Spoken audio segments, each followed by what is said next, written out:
Okay, so a seamless transition. Welcome Ben Youngs to the top table. If I could take the first question, please. Yeah, Steve, go ahead.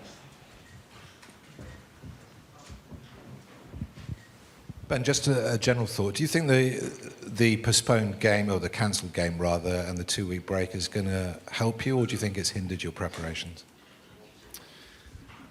Well, we'll see, but we've certainly been able to obviously get our teeth into Australia a lot earlier in terms of the patterns we want to play, looking at them, footage, in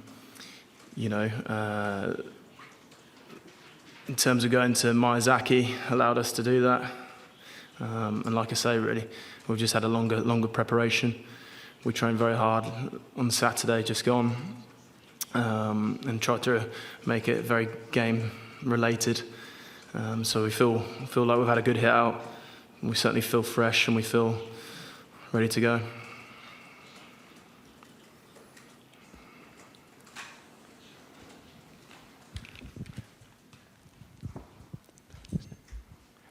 Ben, final training session done. I'm just wondering what the message was from Owen and Eddie to the group. Yeah, we just spoke about how good our prep's been, and just basically make sure that we go out there and we take the game to them.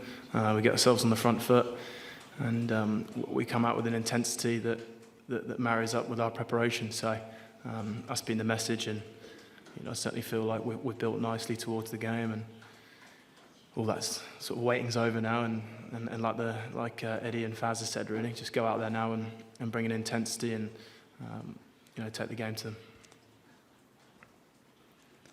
Okay, just second row here. NHK の大室と申します。今日会場がすごく湿度が高いと思うんですけど、明日もおそらくこのような天候になると思いますが、それに対してどういうふうに対処していきたいというのはありますか？Yes, so we're anticipating the humidity will be high. Luckily, we've done getting pretty used to it now.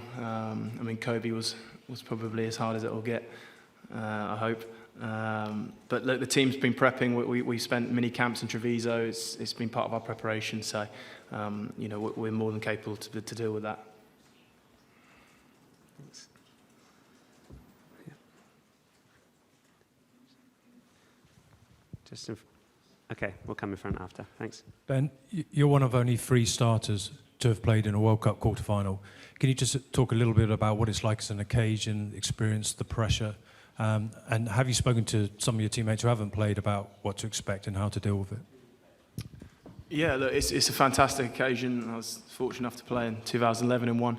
I suppose my experience of that is just making sure the intensity of the game doesn't shock you at the beginning. France that day raced into a lead and we couldn't claw ourselves back. So I suppose it comes on to what I was saying to Gav, just make sure that we come out the blocks, and what Owen and Eddie have been saying is bring that intensity from the start. I'm sure that they'll be saying the same thing. So I imagine the first 20 minutes will be pretty full on. And we've got to make sure that we get off to the start that we want. Just pause for a second there to bring in John Mitchell to join the table. Thanks, John. Just take a seat in the middle there. Yes, Mitch. Hey, buddy. Okay, so we'll take questions for both. I think here was the next one. Yeah. Hi, Ben. Over here, right wing, left wing. Does it make any difference to you personally in your game who's playing 10, or is it exactly the same processes? No, exactly the same process. So I've been fortunate to play with both of them and had a lot of game time with both of them. They're both outstanding players. No, for me, it doesn't make a difference. We're very blessed to have 2 outstanding players fighting that one position, and I think it brings out the best in both of them. So for me, it's got to make sure that my service is good and give those boys time on the ball. Okay. Dan, can you just raise your hand? Yeah, thanks. Here. Thank you. And then the next one here.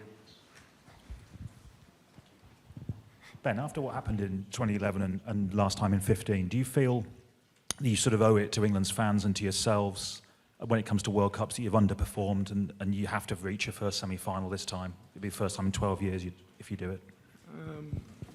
I feel more for myself and for the team and the guys who are involved, but Sometimes do you underperform or were you just beaten by the better team? So it depends how you look at it. We clearly weren't good enough in 11 or 15. But certainly in 19, I feel like we're more than capable. I feel like the squad is more than capable of achieving something. So from that point of view, like I said beforehand, you know, we've got to make sure that when we take the field, we're relaxed, we're clear thinking, and we go out there and we put our best foot forward. And that's the only thing that I'm focused on. Just here. Thanks. Ben, Eddie said that you guys are going to have to be like samurai soldiers and fight to the death. How important is it that you leave everything out there tomorrow? Obviously, don't die, but you know. It'd be a lot easier if I had a samurai sword, but yeah, it goes without saying, doesn't it? Look, everyone that's involved in a quarter-final, you know, it's all this preparation, being in camp since June. You're not going to go out there and accept whatever's being thrown your way. You're going to fight right to the end.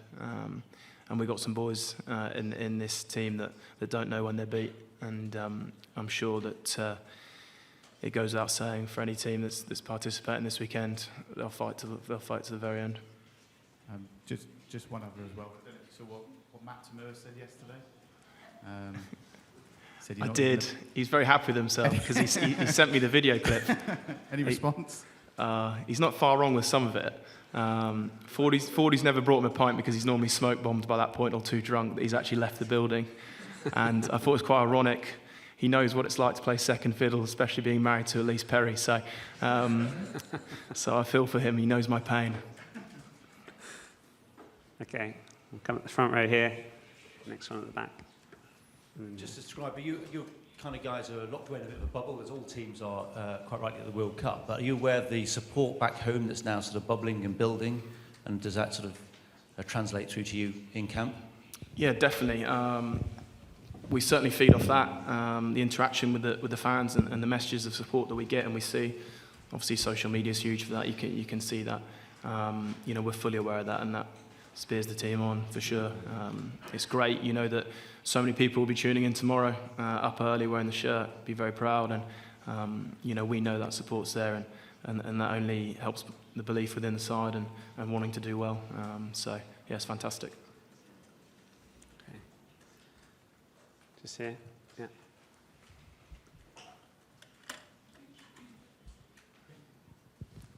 Hi, John. Two-part question, if I may. Has it felt like 16 years since you last prepared for a knockout World Cup game? And if, you know, in the same vein, are you looking back on 03 for any learnings just to do with the personal experience of preparing for a knockout stage? I think all that matters really, going back on that, is that it brings you experience. I guess it's totally irrelevant to us as a group. What we're really focusing on is now, and that's all that matters.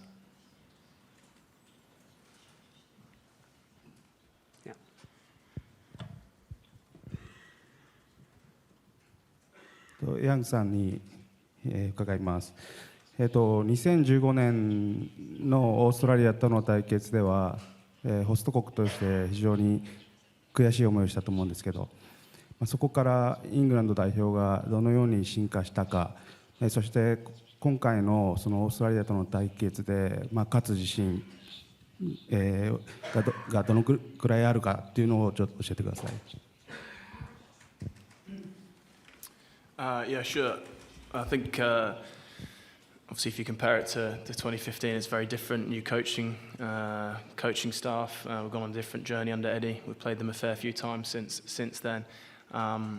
So for us, you know, it's each to players. If they want to use that for motivation, that's fine. It's whatever gets the best out of them tomorrow. But for us, what's happened in the past, what's happened between now and then, it's irrelevant. It's just a one-off game. And we're prepping to bring out the best in us tomorrow. And I feel like we've done that pretty well in terms of preparation this week. So it's just about going out there and showcasing that. And I feel like the squad is in the right place to do that. Thank you. Front row here.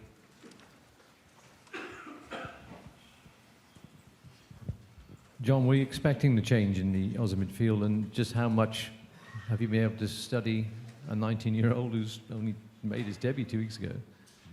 Yeah, Patera, he's got an extraordinary skill set. We're well aware of that. He's tall. He's got good footwork. He's got an offload. So he is a dangerous athlete in that sense. But it'd be unthoughtful of us, I think, to put all our energies and focus on a teenager and one player. Ultimately, end of the day, collectively they have a very very much an attacking game, and their selection is very much based around attack.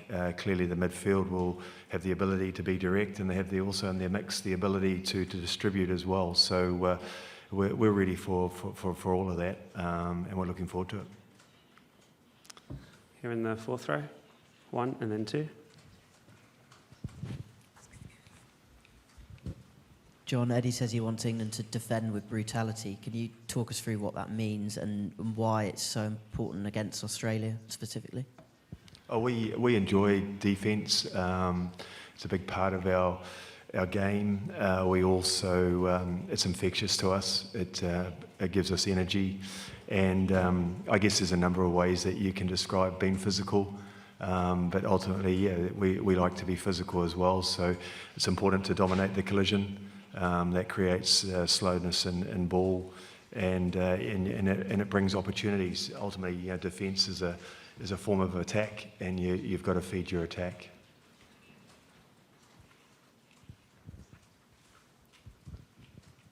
John, the Wallabies have kind of chopped and changed their selections a lot through the tournament. They talk a lot about unpredictable footy and that sort of thing. Does that make it more difficult, I guess, to get a bit of a read on what they're doing, or do you think you've seen enough kind of consistent threads to get that read? Yeah, they do come with so many more threats, and because they are clever and they enjoy playing with width, it certainly makes everyone in our team having to be aware and clearly looking up and communicating and bringing that energy from the inside is going to be extremely critical to us. But that's something that we've prepared really well for. It's something that's not new to us. It's something that we really pride ourselves on. I guess the one ingredient that you put aside, the fact of being physical in the collision, we just got to work really really hard for each other. Raise your hand. Yeah, thanks. John, one of the deciding factors tomorrow is going to be who makes the better decisions under pressure. Is that the sort of thing that you can coach, decision making under extreme pressure, or is it the sort of thing you only really find out once you send them out there? A lot of these guys are extraordinary test players because they make good decisions under pressure, but ultimately in any test match there's always additional pressure, and in the context of this fixture there'll be lots of pressure, and good decision making under pressure, yeah, definitely it will be critical. But ultimately, end of the day, it's about us initiating pressure as well. So we'll get our chance to create pressure, as will they.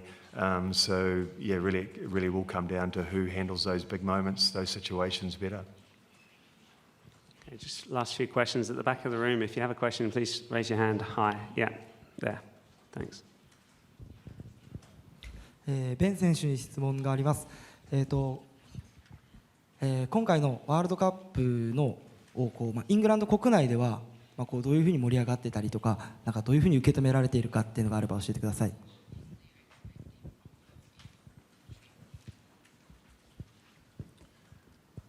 Yeah, back home the expectation is the same as it always is when you take the field. Is to win and put it all out on the pitch. And tomorrow will be no different. It's no different every time we've taken the pitch as an England player. You go out there to win, you go out there to perform and put it all out. So tomorrow will be no different.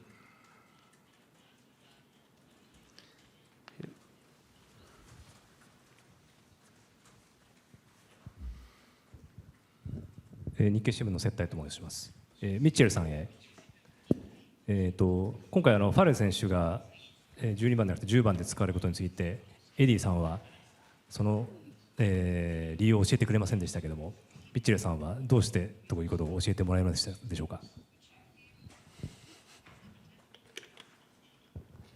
Yeah, I think Eddie's very much gone horses for courses. We're very fortunate to have two extraordinary fly halves. We have a particular way that we obviously want to play against Australia, and George will also play a major role in the way that we play as well. So yeah, at this level, it's always a tough decision on what decisions you make around players. We're just very, very fortunate to have two extraordinary fly halves, and we can play two different ways if we need to.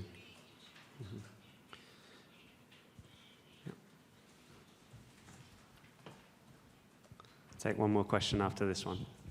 Another question for John. Just on the role in general, there was, of course, a lot of intrigue when you were appointed the defence coach with your experience as head coach, director of rugby elsewhere. What's it been about the environment and maybe the relationship with Eddie that's, let you flourish or enjoy the role the way you have? Yeah, firstly, it's a great opportunity to be back at the highest level.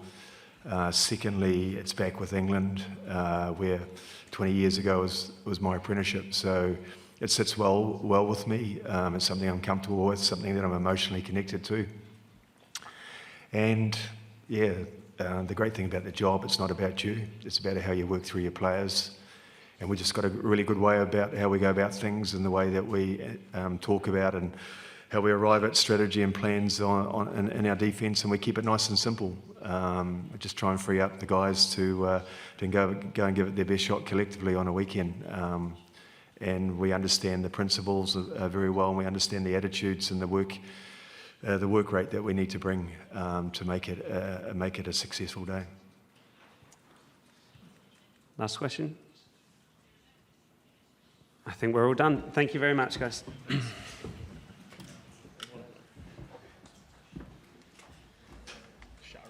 You just leave those there, Ben. Oh, thank you. Thanks very much. Pleasure. Very Thank much. you. Cheers. Thank Take care. Is that your top, John? Yeah. All right. Cheers. I'll take care of that. Thanks very much. Thank you. Cheers.